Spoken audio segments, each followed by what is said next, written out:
আব্দুল্লাহ ইবনে যায়েদ তখন জিজ্ঞেস করলেন, ভাই কি এমন সুন্দর শব্দ আপনার কাছে আছে যেই শব্দটা যদি একজন মানুষ উঁচু জায়গায় দাঁড়ায়া বলে তখন অন্য লোকেরা সবাই নামাজের দিকে আসবে, আমার একটু শেখান। তখন ওই ব্যক্তি আযানের সব শব্দগুলো আল্লাহু আকবার থেকে শুরু করে লা ইলাহা ইল্লাল্লাহ পর্যন্ত শিখায়া দিলেন। রাত পার হয়ে গেল, ফজরের আযানের আগে আগে, ফজরের নামাজের আগে আগে চলে আসলেন আব্দুল্লাহ ইবনে যায়েদ বিশ্ব নবীজির কাছে। ইয়া রাসূলুল্লাহ, আপনি তো আজকে মানুষকে নামাজে কেমনে আনা যায় এই বিষয়টি নিয়ে মশওয়ারায় বসতে চেয়েছিলেন, তো আমি একটা স্বপ্ন দেখেছি, এই ঘটনা, আপনি দেখেন তো আমার এই স্বপ্নটা ঠিক আছে কিনা, আপনি একটু দেখেন তো এটা আপনার পছন্দ হয় কিনা।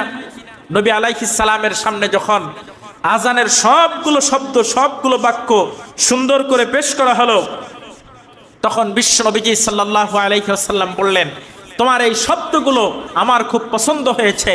তখন নবী আলাইহিস সালাম বেলালকে ডাক দিলেন, বেলাল, তোমার কণ্ঠ মোটা, তোমার কণ্ঠ উঁচু, কাজেই তুমি এবার মেম্বারের উপর দাঁড়ায় যাও, আরো জোরে মোটা কণ্ঠ দিয়ে এই শব্দগুলো উচ্চারণ করতে থাকো।